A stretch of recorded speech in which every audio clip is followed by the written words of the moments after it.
Welcome to the College Football Survivor Show, where playoff survival is always on the line. Here are your co-hosts, Doug Lesmerises and Shehan Jeyarajah. This is the show you guys have all been waiting for. It's a playoff show year-round. We're doing it in June. And now the season's here. Now we're going to make our playoff picks. It's Doug and Shehan. We are going to make our picks. Who will make the college football playoff this year? This is the second season of this show. We will review, Shehan, our picks from a year ago. I re-listened to the conversation, most of that podcast. I sped through it a little bit. But the one thing that I really noted in when we did this a year ago was I am screechy. I need to chill out, man. What am I doing? How do people listen to this podcast? I sound like a child. Why do I yell like that? It's not responsible. It's the Doug allure. That's what people tune in for, is to hear what you're going on about in a tone of voice that only you can reach. I would have turned it off. I was like, who is this guy? And I was like, it's me. I really need to have a moment here. So I'm going to be adult Doug. Nah, that won't last. I'm going to try to be adult Doug for 5 minutes. We can start the clock, producer, start the clock, and we can ring a bell when I stop being an adult at some point on this podcast. I don't want to start with the past. I want to start with the now. Shehan, your picks are out on CBSSports.com, where you are a full-time employee. And I actually, to be honest, have done a version of this show on my Ohio State podcast, the Buckeye Talk podcast. But we have not had this conversation together, and that's where the magic happens. Let's be honest. It's that Doug and Shehan magic.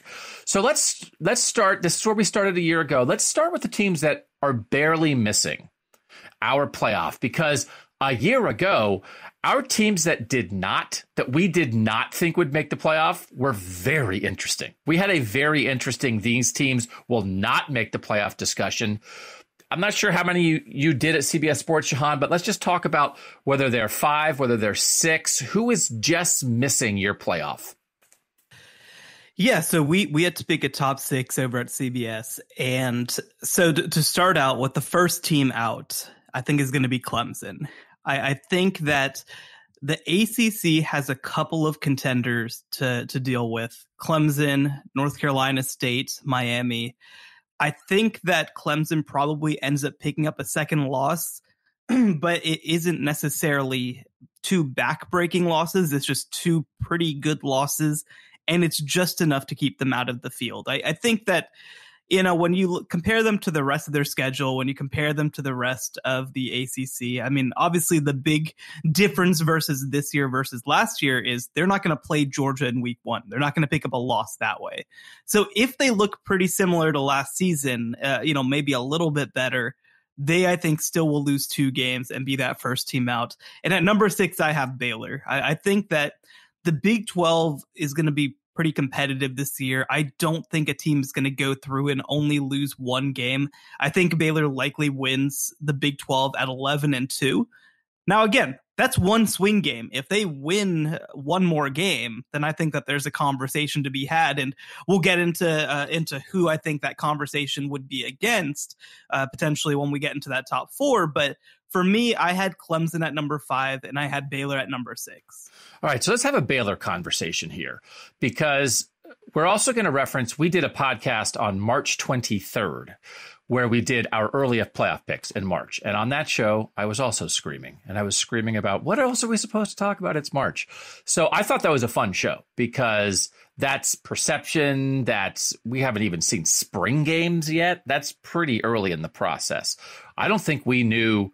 Did we know for sure that Blake Shapen was going to be the Baylor quarterback? No. Yeah, that was after spring ball. There was no conception that he was going to be the Baylor quarterback at the time.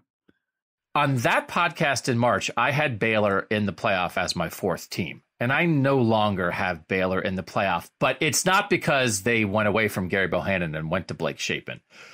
I'm just trying to work through the ACC, Big 12, Pac-12 dynamic this season, which frankly is what when Clemson's Clemson, you don't really have to work through that ACC dynamic, because you think, Clemson's Clemson, they're in. You don't think that with Clemson this year, because 2-loss Clemson is not Clemson is Clemson. Undefeated 1-loss Clemson that's Clemson. So then the Big 12, Pac-12 thing, it's kind of interesting that you have to plant your flag a little bit, and you might plant it on nobody. Neither team gets it. Neither conference gets one in. But as you try to think about, I think do you think it's a fairly similar conversation, Shehan? The Oklahoma, Baylor, Oklahoma State conversation, and maybe you throw a little bit of Texas in there, a little Texas monkey wrench, maybe a little K-State monkey wrench, but that there's kind of a top three, and the Utah, USC, Oregon conversation, and maybe you throw in a little Washington monkey wrench, or I don't know, an Oregon State or UCLA monkey wrench.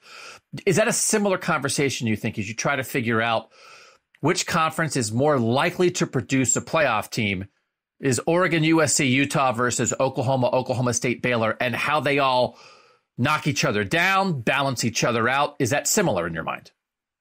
Yeah, I think it is. And I think that the other part of this, too, is that you throw in a Texas monkey wrench. I mean, I think Kansas State's going to be a heck of a monkey wrench this year. I think that TCU could be a monkey wrench this year. I think they could end up being better than people think, right? Like, I think that the monkey wrenches per se that are in the Big 12 are a lot trickier than en masse what's going on in the Pac-12.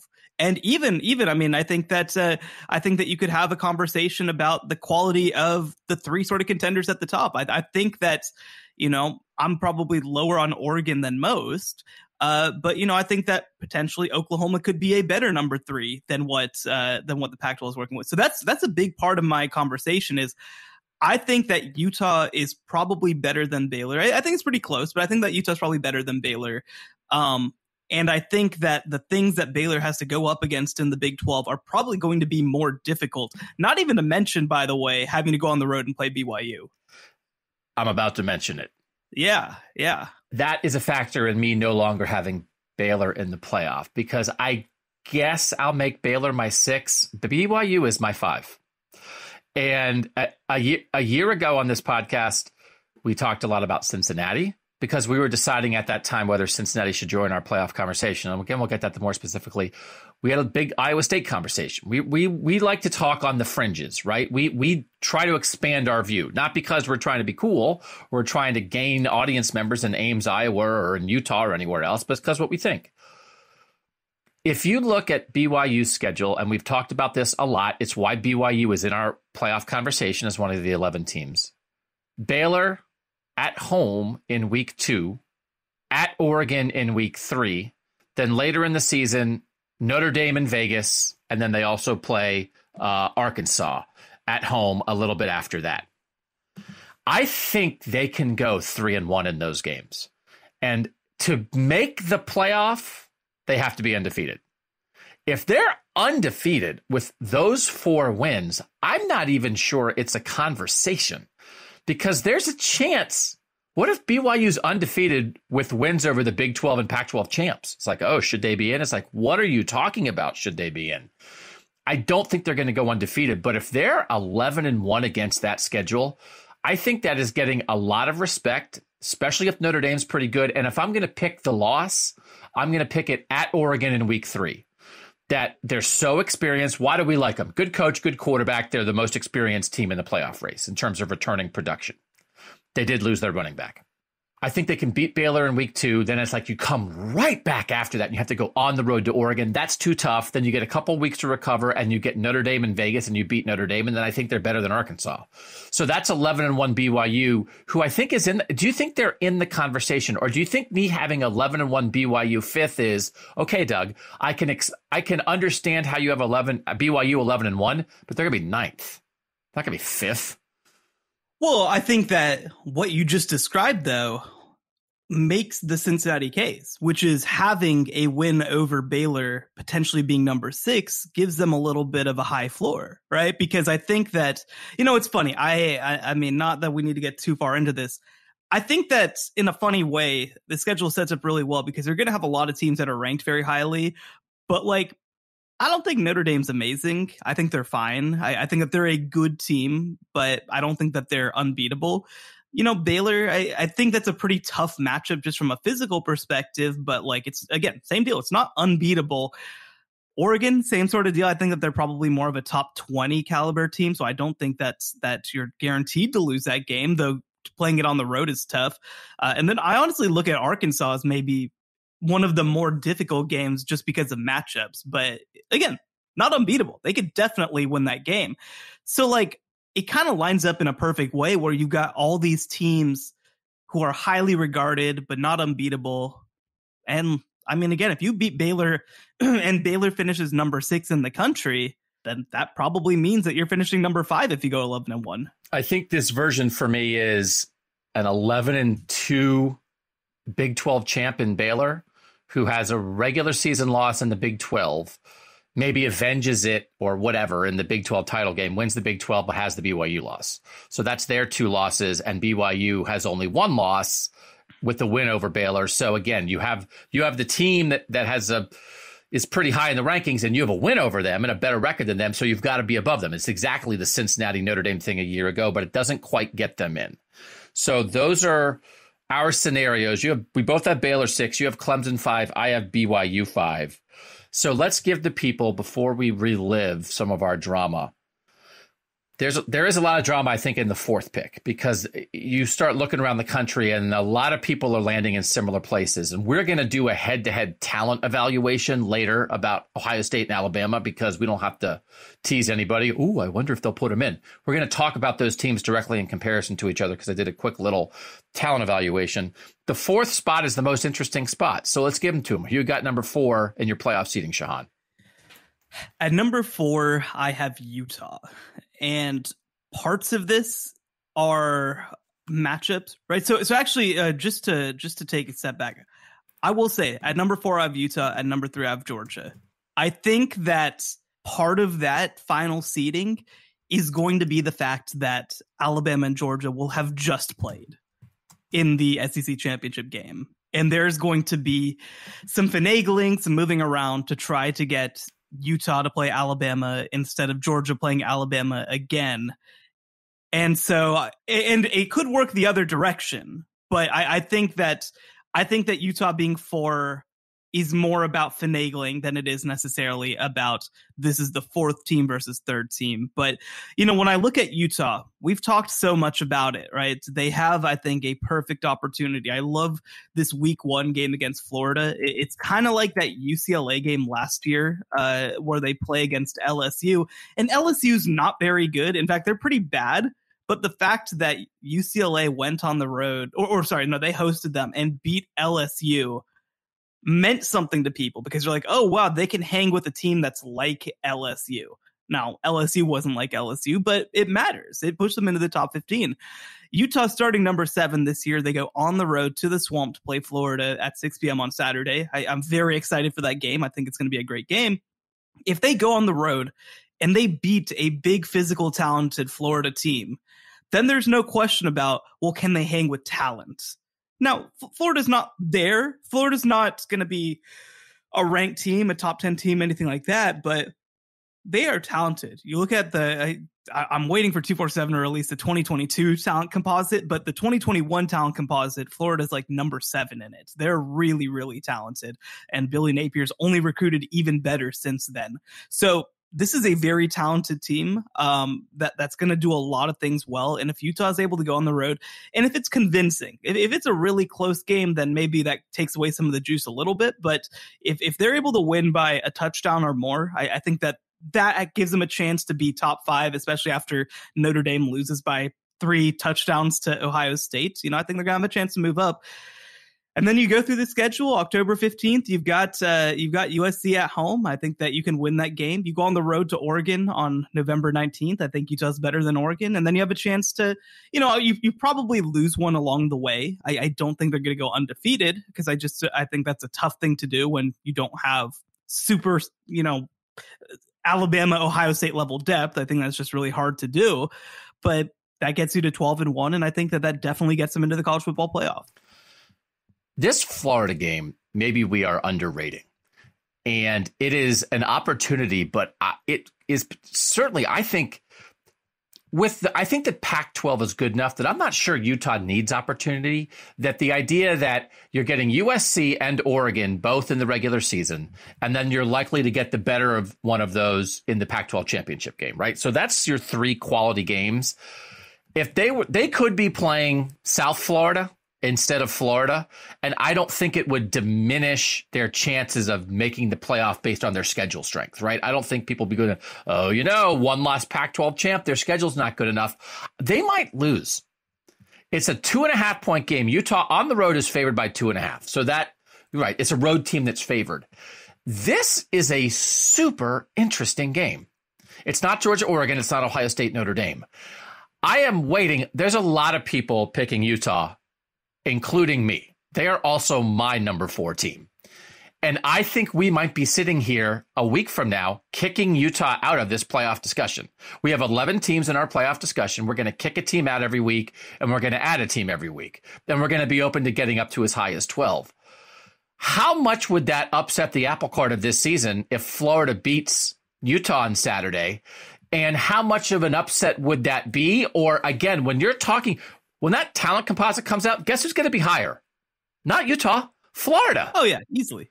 So, easily. And guess who we think is maybe the best hire of the offseason? We've only said his name 1,000 times in the last 6 months of podcast. Billy Napier. I think Lincoln Riley's best hire of the offseason. But yes, I like Billy Napier a lot. So this could get messy fast. Can Utah make the playoff losing to Florida? And I guess that means, well, they have to run the table. Can they run the table, beat USC at home, beat Oregon on the road in November, win the Pac-12 championship game, and that's your version of a 12-1 Pac-12 champ with this kind of goofy loss to Florida, and then Florida ends up going 8-4 or 9-3 or whatever. Could they still do that? Or if Utah loses to Florida on Saturday and we came back and said, okay, would you pick Utah as a playoff team right now? Would you be, no, I'm out on them? So here's the issue. Is that I actually think this game, like you said, is very important because I think that if Utah goes on the road and loses against a Florida team that I don't think is a lock to finish second in the SEC East, then I think that immediately, the conversation changes to the Pac-12 is not talented enough to compete with the SEC, and we shouldn't seriously consider them for the college football playoff. Immediately. Like, no question about it. Because it's one thing if Utah goes on Oregon's going to go on the road and get destroyed by Georgia, and that's whatever. That's just that's the game. If you're losing to teams that finished 6 and 7 last year, when you're supposed to be the number 7 team in the country, like that will reflect on what people think about the Pac-12, and that's not fair, right? The SEC doesn't have to go through things like this. The Big Ten doesn't have to go through things like this, where their entire reputation is shelved because a team loses a game on the road. But that's life as a Pac-12 team. That's life as an ACC or Big 12 team, too. If there's a bad loss and you're a contender, then that ruins not just your season, it potentially ruins your entire conference's chances. Now, it's not a lock. Like, I'm not saying that Utah's path would be impossible at that point, but they would always be the team that went on the road and lost to 8-4 Florida. They just would.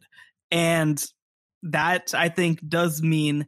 It doesn't mean that it would be impossible to get into the field, but I do think it means it would be a lock that we'd get a second SEC team into the field over them. Because I think that Georgia would be a lock to get in. Now, we like you said, both have them in right at this second, but it means that if Clemson finishes 12-1, I think they're in over Utah. Absolute lock, right? So... And I don't think that's the case if Utah goes on the road and beats Florida, and Utah just loses a silly one along the way, but beats Oregon on the road and beats USC at home and beats one of those two teams again. I think that they would get in over Clemson if Clemson goes 12-1, depending on who the loss is, of course. But I think that if Utah loses that game to Florida and then runs through the Pac-12 schedule, then the conversation is, well, the Pac-12 wasn't as good as we thought. And it's just as simple as that. Let's do this quickly while we're here, because again, a year ago when I was screeching, the Georgia-Clemson game was staring us in the face. And we were both talking about the seasons for Georgia and Clemson, and we both thought Georgia would win that game. And I don't know. I don't think everybody in the country thought that a year ago. I don't know, was it a toss-up? Maybe the people, and it certainly was a close game, low scoring game, but we were right. And then we wound up being kind of right about Georgia the whole year. But a lot of it was based on, we think they're going to win this week 1 game, and then they go. So let's do this real quick. It's not like we do a lot of picks. Hey, who's playing this week? We'll talk about the games that matter. Notre Dame, Ohio State, 7:30 on Saturday night in Ohio Stadium. Let's just do quick versions of this. How do you see that game going? You kind of mentioned it before. Yeah, I think it's a very bad matchup for Notre Dame. We've talked for so long about how the biggest issue facing Notre Dame has been that they are big and physical and do a great job in the trenches and have developed at a high level, but they do not have speed. They do not have elite speed. And we've seen that come up when they've played the top end of the SEC, for example. We've seen that come up when they played Clemson. This is that kind of game. This is Ohio State, which functions like a super fast high-end SEC team going and playing against Notre Dame, who I don't think is fast enough. And I just don't see how they keep players in front of them. I don't see how they score enough to keep up with Ohio State. I think they'll cause some issues early, but I just think that it's not that the talent gap is too big. It's that the talent gap is too big at certain key places, specifically defensive back versus receiver matchups. I think that's just going to be a really tough matchup for them. And I do think, just talk big picture about Notre Dame. Look at their 2022 and 2023 and 2024 recruiting classes. I think that they understand that speed is perhaps their biggest disadvantage. And they've gone in 2023 and said, let's get some of the top receivers from the state of Texas, which is where you get fast receivers. And so it'll get better, but this is week one. This is game one of the regular season for Marcus Freeman. And I wish I felt better about it, but I don't. A lot of the juice around Notre Dame is where the program is headed under Marcus Freeman, not where it is right now. That's not the same thing. So I actually think it'll be competitive and then Ohio State will pull away. But I do think it will help define and clarify what people are thinking about Notre Dame and Ohio State right now. It's why we don't have Notre Dame in our playoff conversation. We just don't think they're going to beat Ohio State in week one. And then we think there are more potholes to come. And they'll look like a good, solid football team, but just not quite be there. So we think a pretty convincing Ohio State win, which sets the plan for Ohio State this year. Georgia, Oregon, top 12 matchup. You've been talking about this. Again, you think this is kind of a blowout, that Oregon goes to Atlanta and Georgia takes care of business? Yeah, I don't know what Oregon can do better than Georgia. Like, anything. I don't know what position they're better at. I don't know what they do schematically better. Quarterback. I'm just kidding. No. I do think that Oregon might pull out some tricks early because they probably will know maybe a little bit better than most some of the soft spots against Georgia's defense, of which there aren't that many. But I think it's just a pull away and it just ends up being a blowout. And again, would you be interested in the idea of Oregon gets blown out against Georgia, but yet in the Pac-12 has a chance to still win the Pac-12 title and be a playoff team? Or would that be a little bit definitive for you that, okay, we just are not going to really see Oregon in the playoff mix this year? I mean, I think that we're probably not going to see Oregon in the playoff mix just because of quality, but I mean, if they go and lose big against Georgia in week one, I don't think that that's a death sentence. I mean, that would be a week one game with a new coaching staff. I think that we definitely would still potentially see them have a chance to get into the conversation. But, I don't think it's as devastating as losing to a Florida team that we don't think is supposed to be very good. This is losing against a potential college football playoff team. Okay, again, that's a 3-11 matchup. So I think we agree with that. It's going to be clarifying for both teams. Georgia is right in the thick of the playoff mix. Oregon is not, and week one will tell us that. Cincinnati, Arkansas is a little bit interesting on the fringes. I don't think we can talk about the winner next week. I don't think we have to delve into that game too much. And then again, Utah at Florida, 7 p.m. on Saturday night. You think Utah will win? Like, that's part of this. We both have Utah 4. I assume we're talking about how it could go wrong, but we're both picking Utah to beat Florida. Yeah, I think that this is just a battle of two teams that are in different places. I think that Utah, in some ways, actually, I think you could even say that Florida eventually wants to look a lot like Utah, but obviously with Florida recruiting advantages, right? Like, I think they're going to use a lot of tight ends. I think they're going to block at a high level. I think that they're going to be very well organized. I think that they're going to structure their program at a really high level. I think that Cameron Rising is a great type of quarterback that Florida would love to have in the future. I just think that this is game one Florida trying to head in that direction versus year 15 or whatever we're working with Kyle Whittingham at Utah. And I think that it's going to be a good opportunity for Utah to show, hey, we can compete against talent. And this is what a finished version of that kind of program looks like. Okay, so we'll both pick Utah there. I think that makes sense. I would be alert. Watch that game. It's going to be on the same time as Ohio State, Notre Dame. Watch that game on Saturday.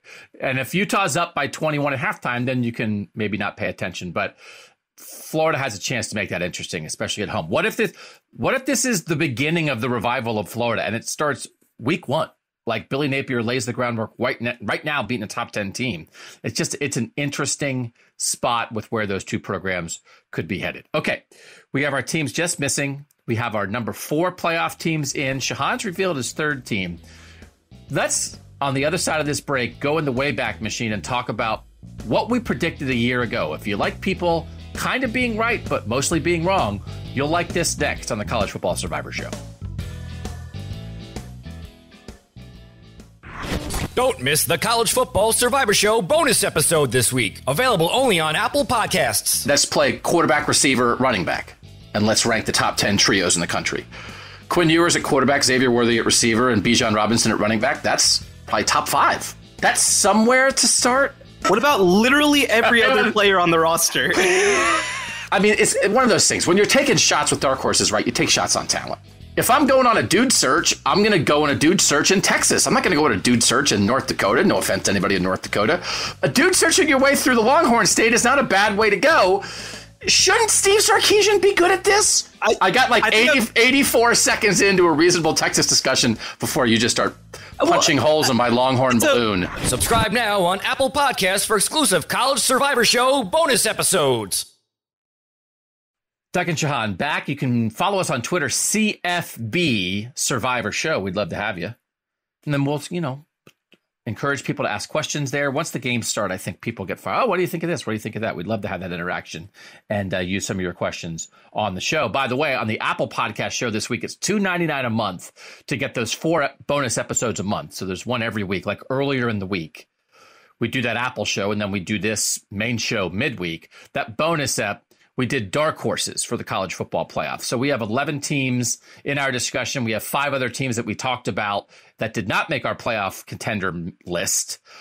So we didn't include those. Anybody else was on the board. We drafted 8 teams that we see as playoff dark horses.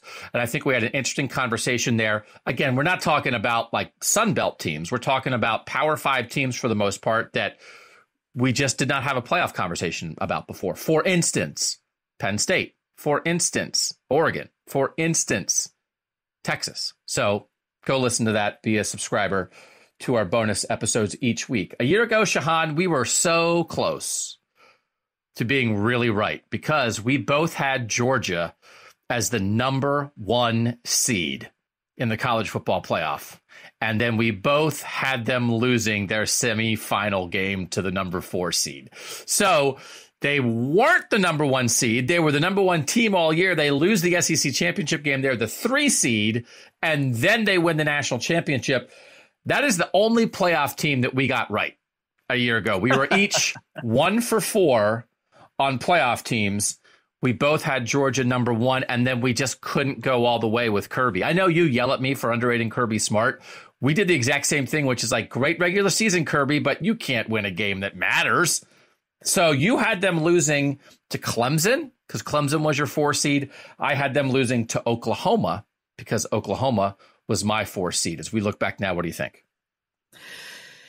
Yeah, well, I'm sure we'll get deep into the Oklahoma discussion of what the hell happened in 2021. Things are very different a year later. Look, I think that at the end of the day, right, I've had this conversation before, and, again, this is not a knock. Kirby Smart has a championship ring. I'm very high on Kirby. I think he's the 3rd best coach in sports. I think that Georgia team last year was fantastic. Like a lot of our stuff failing was the other teams letting us down, right? It was Oklahoma not being what they were supposed to be. It was Clemson really struggling. I like the theory here. It's not that we were wrong. It's that we were right. And it's the team's faults for sucking. Oh, okay, good. No, I mean, but like, there's a little to that. Like, if you go back, right, with the information we had at the time, who could have expected that Clemson was going to spend most of the year outside of the top 25? That is insane. That's crazy. And then Oklahoma, right, we felt like this might have been one of their better teams. And just everything went as wrong as, like, not even as wrong as it could possibly go. It went worse than anybody could have imagined. They failed, and the coach left and the quarterback left. Right. It's as bad as it gets. Both quarterbacks left. Yes, both quarterbacks left. Yes. Now the starting quarterback at Oklahoma is the UCF guy. Like, that's where we're at. It's last year was so weird. I know that we talked about it a little bit, but like, I don't feel like we've had a national discourse about how weird last year was. But we knew it. I use the phrase beautiful mess. We think this season's going to be a beautiful mess. And it's why we had a Cincinnati conversation where we did put Cincinnati in our playoff discussion a year ago. When we were talking about teams that deserve to be in our playoff discussion, the 10 teams that we had in our playoff discussion last year heading into the season were Alabama, Clemson, Ohio State, Oklahoma, Texas A&M, Georgia, Notre Dame, Iowa State, Oregon, and Cincinnati. We, in the final playoff rankings, we had 5 of the top 6 teams in the final playoff rankings we had in our playoff discussion, right? We had Alabama, Georgia, Cincinnati, Notre Dame, Ohio State. We did not have Michigan in our playoff discussion, which is why our dark horse conversation on the bonus pod was who can be this year's Michigan, because nobody was talking about Michigan as a playoff team last year. And then we didn't have a lot of like Baylor and Ole Miss conversations before the season last year. But again, I'm not sure a lot of people did. In the end, of the 10 teams we had in our playoff mix, 9 made the top 25 of the final playoff rankings. The only one that didn't was Iowa State, which fell off a cliff, and I just happened to also pick Iowa State for the playoff. In the end, my top 4, my playoff teams, Georgia 1, Ohio State 2, Iowa State 3, Oklahoma 4. You had Georgia 1, Oklahoma 2, Ohio State 3, Clemson 4. So we had 3 of the same 4 teams, Georgia, Ohio State, Oklahoma. We were right on one of 3 of those. We both missed the other team. My big play was both Clemson and Alabama missed the playoff. And it felt neither of us had Bama in the playoff. And if Auburn takes care of business and finishes them off, we're right, which is what you're saying. Blame the teams. We both in the preseason last year predicted Texas A&M to beat Alabama because both of us had Texas A&M ahead of Bama in the final playoff rankings. You had Texas A&M in the SEC championship game against Georgia. So there were, again, we were kind of right. I mean, we weren't right, but there were things that we said expecting a Clemson and Alabama fall off, right? Kind of right. Texas A&M winning, kind of right. Georgia rising up, but maybe not. Kind of right. And then there's the Iowa State thing, which will hang around my neck forever, how long this podcast exists.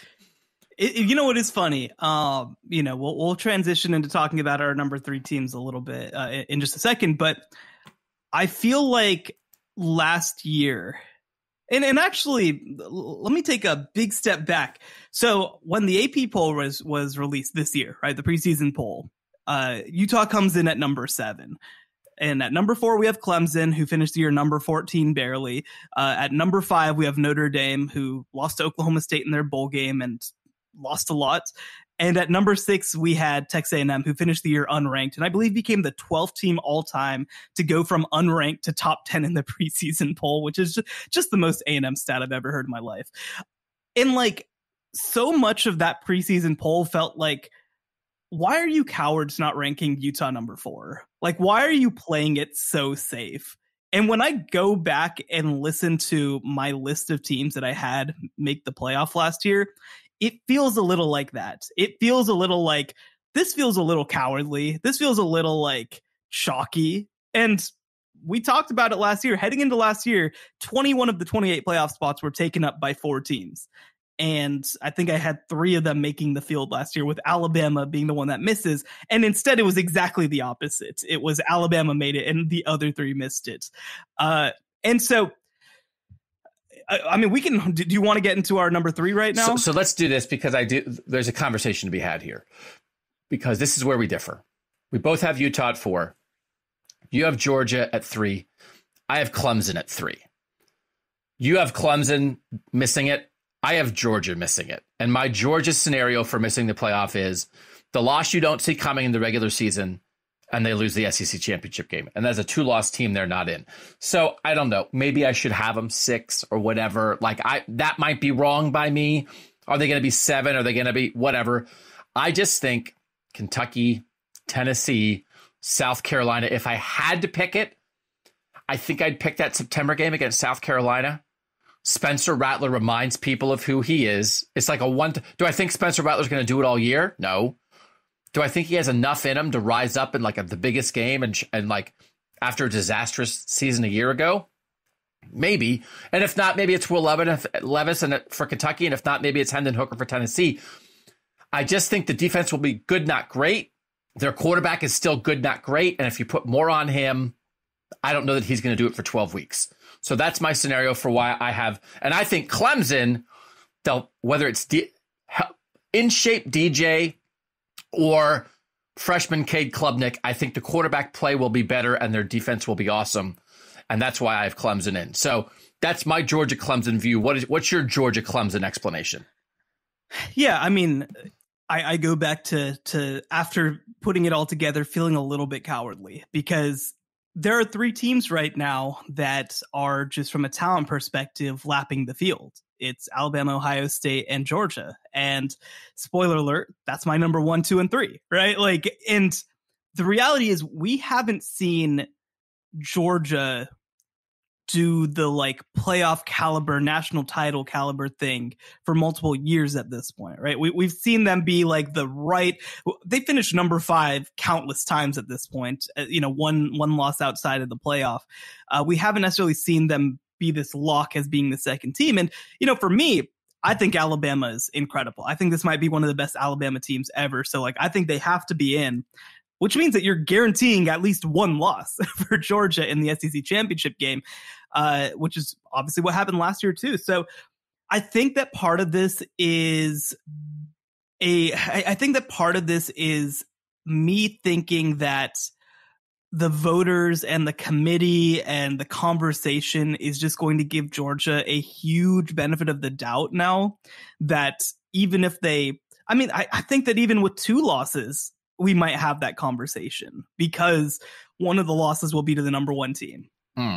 So, and maybe not, I don't know, but I think that there's just going to be so much benefit of the doubt for Georgia. I think there's going to be so many people saying, well, look at what they did last year. Look at how much talent they have. Look at all this and that like it's going to almost incept Georgia into the field. Now, what I'm going to be curious about, because I do have, again, we'll have the Alabama-Ohio State conversation. Ohio State-Alabama conversation is coming. We have a talent comparison. There's a big conversation coming. So for me, I mean, Alabama's a preseason number 1 team in the country. I think if they don't lose and if they look really good, they're going to be the conversation in college football this year as the number 1 team. And that means that, if Georgia was 4 behind Utah, which might be fairer depending on how things work out, it would be a rematch, and I don't think they're going to allow for a rematch. And also, by the way, it would be Ohio State, Utah rematching from last year's Rose Bowl too. So I think that you have like a double rematch possibility. I don't think they're going to do that. Now, maybe they'll do it by putting Ohio State as the 1 seed because I think that both those teams probably go undefeated. But I don't know. I think that Georgia is just a very safe pick. Even talking about it now, it feels like underwhelming because, there's so much that could happen with that spot if it's not Georgia and even if it's not Clemson. But I just think that Georgia's going to have so much, I don't want to say unearned credibility, but I just think they're going to get every benefit of the doubt of just being like, well, they're not as good as Alabama, but they're way better than everybody else. I don't know if I agree with that. I think it's possible Georgia will be hurt by being compared to itself. That people will look and say, well, their defense is not as good as last year. And that's what carried them last year. And they're good, but they're not great. And if their defense isn't generational, then what are they? And listen, if Zach Calzada at Texas A&M can jump up and bite Bama last year on any given Saturday, I'm going to bet, and I forgot to throw Florida in this mix, the mix of Spencer Rattler at South Carolina, Hendon Hooker at Tennessee, Will Levis at Kentucky, Anthony Richardson at Florida. 4 interesting quarterbacks. And if the defense isn't generational again, can one of those 4 guys have a Saturday you'll never forget and upset Georgia?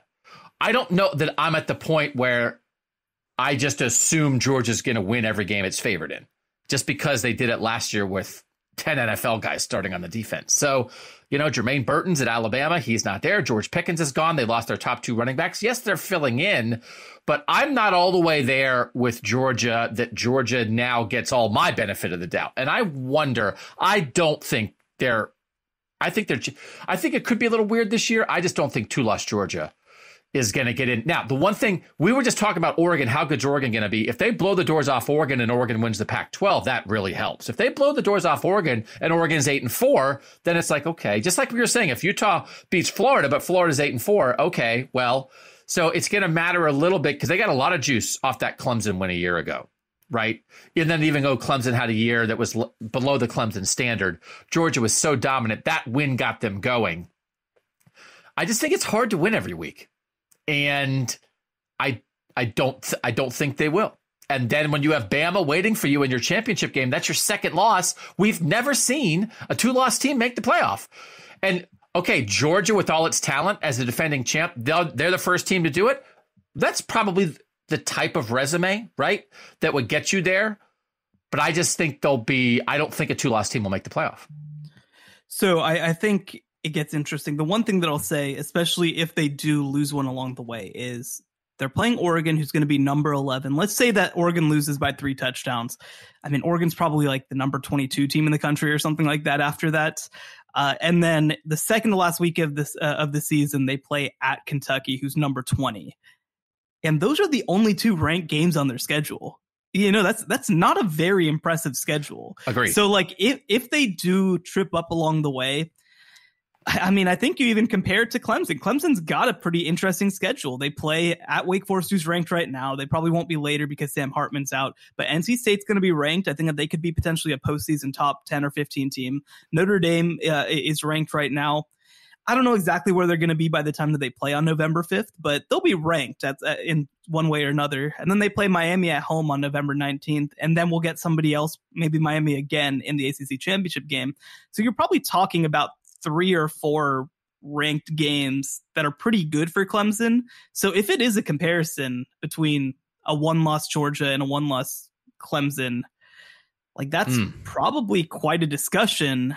If Georgia does get beat pretty bad, especially in the SEC championship game. So now at the same time, I don't think that Clemson's going to survive that schedule necessarily. That's why I have them out. But I mean, I don't think that Georgia, based on schedule, based on even just playing in the SEC, is going to earn a whole ton of credibility because the East is kind of like young and fun and has some nice things about it, but like it isn't good, right? Like we're not talking about it being good as yet. I think in the end, I have Clemson as a 1-loss ACC champ and Georgia as a 2-loss non-champ. Even if Georgia's a 1-loss non-champ, I think Clemson's in ahead of them. I think 1-loss Clemson, with the rising respect for the ACC, I think Clemson's in ahead of Georgia, even if Georgia is undefeated going in. Now, maybe if the Pac-12 falls apart and the Big 12 falls apart, then maybe our 4 playoff teams are ACC champ Clemson, Ohio State as a Big 10 champ, and Bama and Georgia. That could be. It might end up being that it's like Georgia versus a Utah conversation, or Baylor or BYU and all that kind of stuff. But for now, that's why I have Georgia out. So 2 Utahs. You have Georgia 3. I have Clemson 3. Let's quickly reference the March 23rd early playoff picks that we did, because we have both changed slightly. No surprise, by the way, we're going to get to this Bama-Ohio State thing. We both have Bama as our 1 seed. We both will have Ohio State as our 2 seed. That's also what we had then. I guess we didn't say seeds necessarily on March 23rd, but we both had them in. You had Georgia in, I had Clemson in. So 3 of our 4 teams from March are the same, right? Bama, Ohio State, Clemson for me. Bama, Ohio State, Georgia for you. I switched from Baylor to Utah, and I think I explained why. You switched from USC to Utah. So now you have to explain why, because you love Lincoln Riley, but you bailed on him.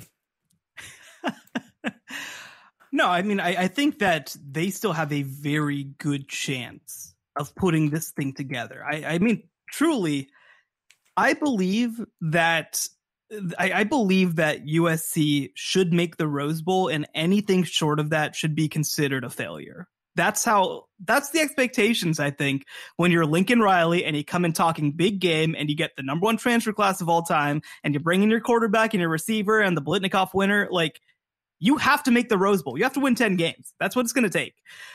I still think that they very much have a chance to do the thing, to have a chance to make the playoff. So they go on the road to Utah on October 15th. I probably am just feeling a little bit better about Utah right now. nothing's changed. I don't know why I'd feel better now than I did then, but I think that I just, after really getting into the numbers, after really getting into the stats, after really watching back some of Utah stuff from last year, after Cameron Rising took over at quarterback, I feel pretty good about that matchup on October 15th. Now, I think that USC will lose that game, but they'll beat Notre Dame in the last week of the year and have a chance to go 11-1 if things work out. And what's going to be interesting and what could potentially screw everybody is, USC and Utah, because of the way that the schedule works out now, are going to probably rematch in the Pac-12 title game. So there's a chance, too, that either USC can avenge that loss in the Pac-12 championship game, or Utah might get knocked out of the field with the Pac-12 championship game against USC. And if it's not USC, it'll probably be Oregon, like you said. So I'm just feeling Utah right now. I think they have a chance to put together a pretty special season. I really like what they've got coming back. I think that they are a team that is running at peak performance right now. This is what a Kyle Whittingham team is dreamt to look like on both sides of the ball. It's the platonic ideal of a Kyle Whittingham team.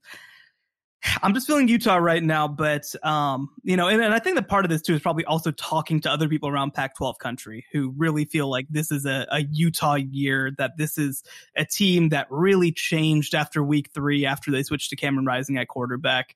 But USC is going to be right there. I don't feel bad about USC. I think they're going to finish in the top 10 and again, have a chance to go to the Rose Bowl probably. I just think that they probably lose to Utah and maybe drop another one along the way. I just want to say this before we get off this topic. A year ago, when I was explaining why I had Georgia as my 1 seed, but had them losing to Oklahoma as the 4 seed, as both you and I picked Oklahoma to win the national championship a year ago, I said, I just think Georgia gets rattlered.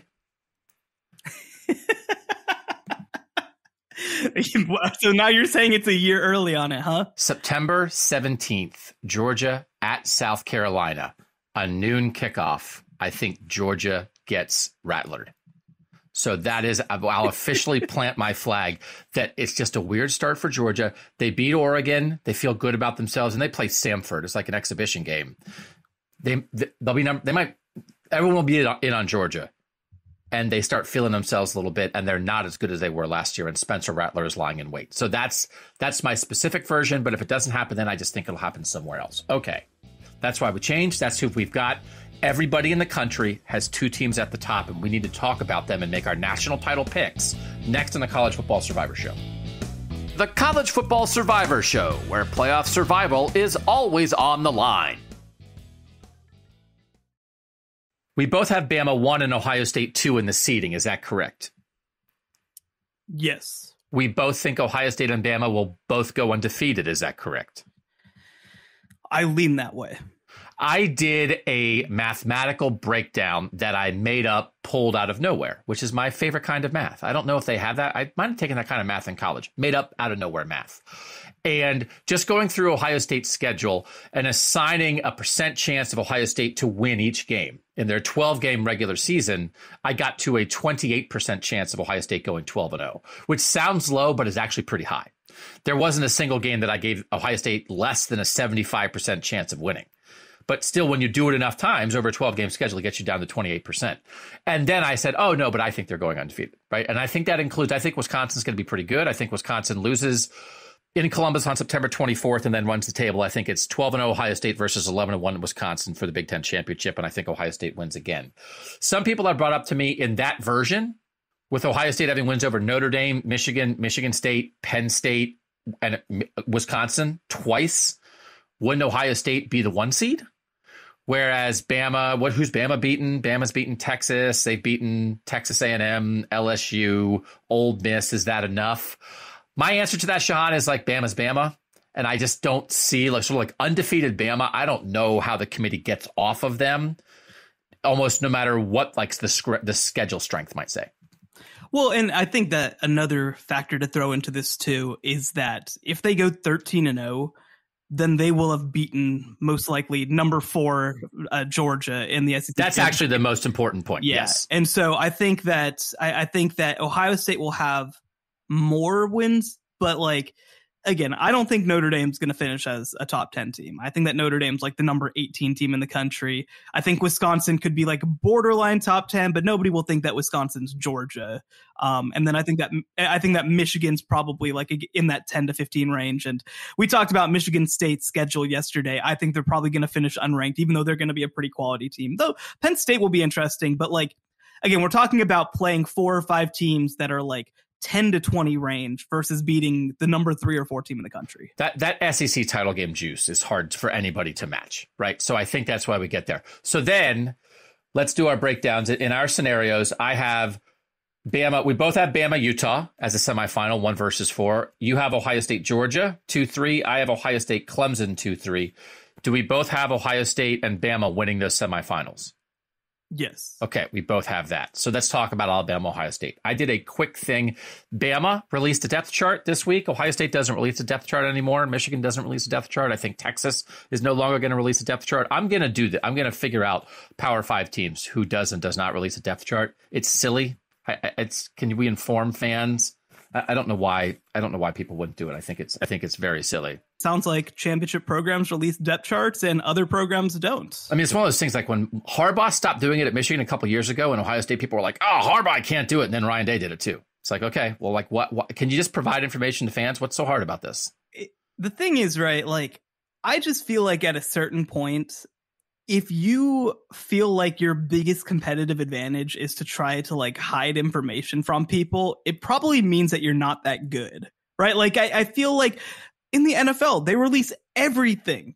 They let people sit at practices and watch every bit of it because it's actually about, hey, it's not that we can run this play. It's that we're going to sequence this play in an interesting way that teams can't prepare for as well as they want. Like, it's silly. The idea that the thing that's keeping teams together and preventing teams from figuring them out is that they can't watch practice or know their freaking depth chart, which we'll know after week 1 because we'll be able to watch the games. It's so stupid. It's so ridiculous. And like you said, I mean, obviously it helps us do our job better, which like coaches also get mad at us for not doing our homework when you won't even like give us the answers to our homework when we've guessed. And it's like at a certain point, I actually did see. So John McClain is a longtime Houston Chronicle beat writer for the Houston Texans, a legend in the industry. He put out a funny tweet that kind of made me laugh, but he was like, "Man, I'm trying to imagine Daryl K. Royal if I said that this team didn't put out a depth chart, and he'd bang his fist on the table and say, 'We do this for the fans and the people who cover our team.'" And you know that was just a funny tweet to me, but like a little bit like fans can't know what players are going to play for you. That's so ridiculous to me. Like, that's what it's about. It's about, this is college football. It's not that serious. It's not state secrets. Hey, guess what? Like, the Texas thing is especially funny to me because you made a big thing about releasing your starting quarterback, but then like, oh, well, you know, we don't want to, our left guard position, we don't want to tip our hand. And it's like, yeah, it's because you don't have good players there. Like, it's so wild. That's 4 minutes on depth charts. 4 minutes on. Turn on. Just give me the freaking depth chart. I want to know what players that I need to prepare for. We're gonna get it fixed. Okay, we're gonna shame everybody into doing it. We will. That's listen. I'm an expert in shame. Okay, so I'm gonna. We will. You got work to do. It's your side of town that is releasing depth charts. I'll get them. I got it. I guess it's the Big Ten thing, like you talked about, where they don't want to hurt anybody's feelings. You know, that's what we got to say. We got to convince Ohio State fans that actually not releasing a depth chart is everybody getting a trophy, and then everybody would turn on it. Everybody's number 1 on the depth chart in our hearts. Yeah, aren't we all starters in our hearts? Okay.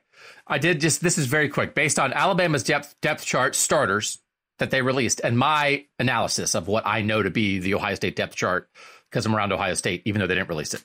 So I just did very quickly the starters, both sides of the ball, 22 guys.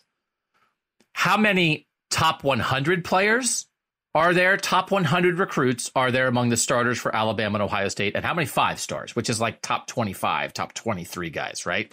So if you had to guess, 22 guys total. How many top 100 players for Alabama? Top 100 recruits coming out of high school. How many top 100 recruits coming out of high school for Ohio State of the 22? I'd guess 17 for Alabama and 13 for Ohio State for top 100. Very well guessed. It is 15 for Alabama and 12 for Ohio State. And again, there's probably some second team guys who are going to play. I just went by the depth chart. 5 on offense for Alabama, 10 on defense for Alabama. Wow. 8 on offense for Ohio State, 4 on defense for Ohio State. So it's the flip. That kind of says it, doesn't it? Right? We're not surprised by that information. 5 stars. 5-star recruits. How many? So it's how many of those 15 for Alabama were actual 5 stars? How many of those 12 for Ohio State were actually 5 stars? I'm going to guess 5 for Alabama and 3 for Ohio State. You're pretty good about it. 5 for Alabama is correct. Alabama offensively, Bryce Young at quarterback and J.C. Latham at right tackle. Defensively, Dallas Turner at edge, Will Anderson at edge, and Kool-Aid McKinstry at corner. Are there 3 on defense? So that's their 5 total. Ohio State 5 stars, 8. Huh. So more than Bama. On offense for Ohio State. Is it a bunch of receivers? Not only, but yes, it is Travion Henderson at running back. It is Julian Fleming and Jackson Smith-Njigba at receiver. It is Paris Johnson at left tackle and Donovan Jackson at left guard, who is a second-year guy who's going to start for the first time from Texas, as you know. Didn't realize. Yeah, I remember him. Didn't realize he was going to start already. He's going to be their starting left guard. And then defensively for Ohio State, it is JT Tuimoloau at defensive end. It is Zach Harrison at defensive end. And it is Teron Vincent at defensive tackle, who's kind of a fifth-year guy who has not played to the level of a 5-star, but he was a 20th ranked player in the country coming out. So it's just numbers. That's the information. It's offense, defense, just like we thought we were headed potentially towards a Georgia Ohio State showdown. Best defense in the country, best offense in the country. Michigan made sure that didn't happen. Is it a similar conversation here, Shehan? Is that the shorthand? Bama defense, Will Anderson, Dallas Turner. Ohio State offense, C.J. Stroud, Jackson Smith-Njigba, Travion Henderson. I think it's a fine shorthand. I think that Alabama's defense won't be the best in the country, I don't think, and I think they're going to be a much more balanced team. I feel like it's probably a little bit more the best offense in the country versus the most complete team in the country. Maybe like that might be the shorthand. Because the hard part is like, hey, it's the Ohio State offense against the Alabama defense, but Bama also has the Heisman winner at quarterback on the side they're not good at. So it's like, okay, well, what are we doing here? So I do think, I think the shorthand is okay, and kind of my shorthand within that shorthand is, I like for now the Bama offense a little better than the Ohio State defense if we're going by the lesser side of the ball. But I don't think it's that close, honestly. I don't think it's that close. Now, with Bryce Young, it's not close. When you start going through the rest of the Bama offense, though, right? And listen, like they don't list Ty Harrell as a starter at the moment, the transfer from Louisville. They have a couple, homegrown guys that they're listing there, but they have Jermaine Burton listed as a starter, the transfer from Georgia. They're starting a transfer at left tackle from Vanderbilt, which is a little unusual. Ohio State starting a 5-star junior who's like the best offensive line recruit Ohio State's had since Orlando Pace at left tackle. You start running through the Alabama offensive line. I'm not trying to be an expert on every part. It's not a great offensive line. I'll just say that. J.C. Latham is a 5-star at right tackle. They had the Vandy transfer, who's a 5th-year guy at left tackle. Their interior guys as recruits, 180, 177, 113. The Ohio State guys, interior as recruits, 19, 108, 68. Ohio State's offensive line is 4 guys who were basically top 100 and then a 5-star. And then it's not a 5. The 5th guy was ranked in the thousands because he was a basketball player, but he's 6'8" and is 360 pounds and might be Mekhi Becton. So DeJuan Jones, the right tackle. I think offensive line is an edge for Ohio State versus Alabama. It's not just the skill guys, right? We know Ohio State has an edge in skill guys, right? Jackson Smith-Njigba is better than anybody that's going to have the ball in their hands for Alabama. But I also think the offensive line is significantly better. And then the question becomes Dallas Turner versus Will Anderson, Dallas Turner and Will Anderson and Chris Braswell and everybody else that's going to do it for coming off the edge for Alabama. JT Tuimoloau, Jack Sawyer, and Zach Harrison, who are the 3 best defensive ends for Ohio State, are all 5 stars. And nobody's Will Anderson, but that group is pretty good. I don't think anybody in that group is going to play like Chase Young. But when you go to the Alabama offense and say Bryce Young, you can go to the Ohio State defense and say JT Tuimoloau, and that front 4 should be better than it was a year ago when JT and Jack Sawyer were true freshmen and just learning the ropes. So I will say, not to get too far into this, but no, get in all the way. Go dive in. It is striking to me. You mentioned 5 5-stars starting for Alabama, 8 starting for Ohio State. It's striking to me how out of the 5 5-stars, because remind me for Alabama, it's J.C. Latham, who's a new guy. He's a young kid. Right tackle, and Bryce Young. Those are the 2 on offense. Who's the Heisman winner. Dallas Turner, who was incredible last year. Will Anderson, who's the best player in the country. And Kool-Aid McKinstry, who played a lot for them last year. So, out of the 5 Alabama 5-stars, 4 have already played like 5-stars. And the other one is a redshirt freshman. And on the Ohio State side, it's a bunch of guys who either haven't played or haven't played up to performance. Well, Trayvon Henderson was a 5-star and ran for 1250 as a freshman last year. Trayvon Henderson's very good. Jackson Smith and Jigba is really good. But Julian Fleming has never played like a 5-star. JT Tuimoloau is a new player who I think you have to be very excited about, but he hasn't played like that. He played some role last year. Zach Harrison, who's a 4th-year guy, has not really played like a 5-star. Teron Vincent has not played like a 5-star yet. Paris Johnson played right guard out of position last year. And I think he's very good. I think that he has played like a 5-star. And then Donovan Jackson just hasn't played yet. Yeah. So it's interesting because I'm not saying, again, I'm not trying to read too far into it, but Alabama's 5-stars who are playing because it feels like they're the best players on the field for their position. And Ohio State, it feels like more like these are guys who were 5-stars and let's see what they can do. So, I mean, I don't know if I exactly let's talk about, for instance, Dallas Turner and JT Tuimoloau, who are similar guys, probably, right? Dallas Turner in his class, I have too much information here. Dallas Turner was the number 9 overall player in the class of 2021 as an edge guy. JT Tuimoloau was the number 4 overall player in that class. And fantastic player, by the way. This is not a knock at him. And JT showed up at Ohio State in July and wasn't here for spring football and got a late start on things because he committed late. It's one of those things sometimes. It's well, if you didn't play as a freshman, is that good or bad? Were you not developed fast enough, or did you just have more good players ahead of you? Right?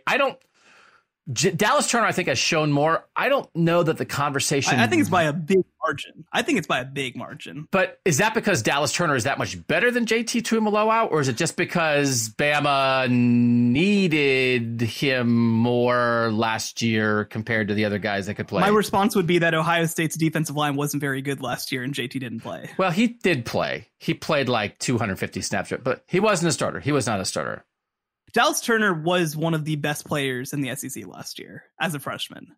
I guess we can't disagree with that. I'm not disagreeing with that. As it applies to 2022, does it mean that Dallas Turner is definitely going to be a lot better than JT Tuimoloau as an edge guy in their second year in college? As we try to evaluate this, JT came in late. Did get time on the field. There's a lot of high expectations for him. People think he's ready to make a jump. When you're trying to evaluate this, right? Because again, in the end, we're talking about Dallas Turner, part of something that is Alabama's strength, JT Tuimoloau, part of something that is Ohio State's weakness. And if JT Tuimoloau closes the gap on Dallas Turner, that raises their weakness. It's not going to be, Ohio State's defense is not going to be as good as Alabama's. But does JT Tuimoloau have a better chance to get close to Dallas Turner? No one's going to get close to Will Anderson. But does he have a better chance than Jermaine Burton and Ty Harrell do as Bama receivers to get close to the Ohio State receivers? If right now we'd take the Alabama edge rushers, but we'd take the Ohio State receivers, where's the gap bigger? Well, Ohio State has 5-stars that are trying to close that gap. Bama has transfers that they had to get because their guys didn't develop as they try to close that gap. Is one way to look at it. Yeah. Now, again, Dallas Turner's great. Will Anderson's great. They're going to attack the quarterback, I think, unlike anybody in the country. Everybody thinks that. But you can see Ohio State has a lot of the same guys back in this defense. New scheme, a lot of the same guys. But where the changes come is Jack Sawyer and JT Tuimoloau as 5 stars were around last year as 2 freshmen, but they were learning the ropes, and now they're going to play a ton. And if they're ready to go, that has a chance to change the game. Now, that's not everything. Henry To'oTo'o would look great in the Ohio State defense at linebacker. Instead, he looks great in the Alabama defense at linebacker. There are a lot of places still where there's a lot more certainty around the Alabama defense than the Ohio State defense. But I think there's a lot more certainty on the Ohio State offensive line than there is the Bama offensive line. So it's better offense, better defense. Where's the gap closer is my shorthand for trying to analyze this. And in the end, I picked Alabama to beat Ohio State in the national championship game. But I'm curious to see if Joey Bosa was an All-American as a true sophomore at Ohio State. If JT Tuimoloau makes anything close to a Bosa jump, and Bosa was really good as a true freshman and played a ton. He was more like Dallas Turner. JT was easing it. That closes the gap. That's what I'm watching. Do I think I could get to the place where I suddenly believe Ohio State's the best team in the country? I think I could get there over the course of the season, and that's what would get me there. That the gap between Alabama's offense and Ohio State's offense is bigger than the gap between Alabama's defense and Ohio State's defense. But at the moment, I'm going with the smaller gap for Bama because guess what? They have the Heisman winner on their weaker side of the ball, even though I think there are legit questions around their skill guys and their offensive line. I'm so curious to watch Alabama. I mean, I don't think that they're necessarily going to be challenged in their non-conference slate, but I'm going to be really curious to watch them even against Texas, right? Texas isn't a great team, but I'm going to be curious to see some of their new guys against live competition. Do the Alabama receivers with Jermaine Burton look different after having an offseason to develop those receivers? Because a lot of them were true freshmen last year and played like true freshmen when they were called upon. But they were top 50 type guys, right? Are we going to see a level of development? I was shocked actually in the national championship game how bad those receivers looked when they were kind of asked to do a little bit more. That was shocking to me. And so I'm going to be interested to see, do we see early on, I mean, at the beginning of the year, they go Utah State at Texas, ULM versus Vanderbilt. And then on October 1st, it's at Arkansas, which is kind of the first real test probably. I'm going to be curious to see whether those receivers look like they're able to step up. Now, I think that a big part of this too is that, like you said, this isn't an Alabama offensive line. I think that they're probably going to really lean on their run game early to try to have them figure it out. Their interior is very good. Their tackles, I think, is really where you have a lot of questions about them because you're starting a redshirt freshman and a transfer. Their interior is pretty good. Emil Ekiyor is an All-America type player at left guard for them. So I'm going to be curious how much they grow. I don't think they're going to be as bad as they were last year, especially on the offensive line. It was a rebuilding year in a lot of ways, but they also don't have an Evan Neal this year at left tackle to make things easier. So all this to say, a lot of questions, I think, about what Alabama's ceiling is, what their floor is, but I mean, the other thing, I think the other thing too, when I'm comparing these two teams is, man, Alabama had a lot of problems last year and they probably should have won the national championship anyway. In a rebuilding year. Yeah. And now they've had an opportunity to address the things that were issues for them, which doesn't sound fair to me. I don't think they should be allowed to do that. I think that they should have to be flawed forever, but unfortunately they disagree. So it's definitely an interesting dynamic. And it's hard. I think Ryan Day's a good coach, but if it's close, you go with Saban. Yeah. I mean, you have to. He'll find a way, and it will be really fun and interesting. From an Ohio State perspective, but I think nationally it wasn't quite as there. It definitely was for Ohio State people. The Trevor Lawrence, Justin Fields thing a couple years ago was very real in the sense of they were both high school quarterbacks in Georgia. They grew, they were 50 miles apart or whatever in high school. They were the top 2 recruits in their class. Trevor Lawrence went to Clemson. Justin Fields went to Georgia. Justin Fields then transfers to Ohio State. Trevor Lawrence is sort of this bar, right? That can Justin Fields get over that bar? They play each other in the playoff right away in 2019, and Ohio State blows the lead, and Trevor Lawrence brings Clemson back. And here it is again, like Justin Fields is really good, but he can't get back past Trevor Lawrence. And then in 2020, their junior year, Ohio State beats Clemson, right? Now, neither of them won a Heisman, and Ohio State didn't win the national championship that year, but it was like an interesting direct comparison between Trevor Lawrence and Justin Fields in a lot of ways. And then you get to the draft and Trevor Lawrence goes 1 and Justin Fields goes wherever he goes, 15 or whatever, the Bears. So Trevor Lawrence ends up winning far more often than not against Justin Fields. But at least Justin Fields got that one game against Clemson in the semis. You have two quarterbacks here, CJ Stroud and Bryce Young. They're both 5-star guys. They're both from LA. They both leave home and go out. CJ Stroud's a Heisman finalist last year, but Bryce Young wins it. Alabama, neither win a national title, but Ohio State misses the playoff. Alabama gets the national title game. Now, like, can CJ Stroud get over the top in some way against Bryce Young? CJ Stroud's had a great career, and they're going to be right at the top of the conversation, along with Will Anderson, to be the top picks in the 2023 NFL draft. Who knows what's going to happen, but I think I would be surprised if they're not the first two quarterbacks off the board. Maybe they won't be the top 2 picks, but they're certainly in line to be the top 2 quarterbacks and top 10 guys, top 5 guys. It's an interesting direct comparison, but CJ Stroud, Shehan, is leading the strength of his team, while Bryce Young potentially is making everybody around him better. And I think legitimately, I don't know if it's a question, but if you wonder about Jermaine Burton and Ty Harrell and Ja'Cory Brooks and Jahmyr Gibbs and everybody else in the Bama offense, well, they have Bryce Young there to lift them up. Yeah. And I think that's, for me, look, I know that people complain that sometimes sports media is just like, they treat Bama as inevitable, but like, Bama's been inevitable for a long time, like a really long time. And anytime you think that Alabama's not going to fix something, they literally always do. It's always happened for the last 15 years. I went to college in 2012, and I literally don't remember a time when Alabama didn't figure it out and end up better than everybody else. Like, it's never once happened. that hasn't happened. So I think that Alabama's heading towards more of a culmination year this year. I think that things are going to look different. So I don't think that Alabama's going to have Bryce Young throw the ball for 5,000 yards this year. I think that they're going to try to be a little more balanced. I think they're probably going to slow down the game a little bit, lean on their defense, try to be a little bit more disruptive, and potentially limit the amount of plays. So, it's going to be, I think, a little bit of a different look than what we saw last year. But I mean, again, Alabama should have won the national championship last year with a team that wasn't all that good by Alabama standards. And it's hard to forget that when we're looking at them having a chance to develop some of those spots in 2022. Alabama, I think, will be better than 2021 Alabama, not as good as 2020 Alabama. But I do think Jamison Williams was so important to them last year.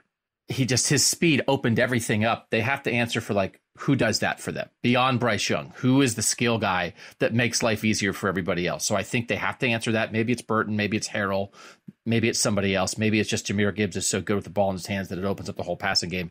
I do think they have to answer that a little bit. In the end, we're both picking Bama over Ohio State to win it all. Is that correct? Yes. So we'll see if we're right. We will do this throughout the season. We will add a playoff contender each week. We will kick out a playoff contender. We will have the Apple bonus show for everybody where we'll be reacting to things. We'll be trying to take questions from our Twitter followers at CFB Survivor Show. It's here, Shehan. Good luck this weekend. Yeah, time to get into things. I've had to already get back in the groove of writing preview content for a national audience. It's gonna be fun. I can't wait. I feel like I'm counting down the moments to that West Virginia versus Pitt game on Thursday, and then we're really off and running. Then we go. All right. Thanks to you guys for joining us here for season 2 of the College Football Survivor Show. They said it couldn't be done. Actually, nobody said it because, like, who would do? Is that podcast going to make it? I don't care. Nobody cares. We care. We care. So thanks for doing it. We made it. We're to our second season. We'll see how we hit on our playoff teams. Just one. So we gave you our playoff teams. Again, the 11 teams in our mix. We'll see in the end how many of these 11 teams actually wound up being playoff contenders. The final verdict. A year ago, we had 10 going into the season. This year, we have 11. Georgia, Alabama, Texas A&M, Michigan, Ohio State, Clemson, NC State, USC, Utah, Baylor, and BYU. That's our discussion. That's where we'll start. We'll see you guys next week for Shehan Jeyarajah. I'm Doug Lesmerises, and that was the College Football Survivor Show. The College Football Survivor Show, where playoff survival is always on the line.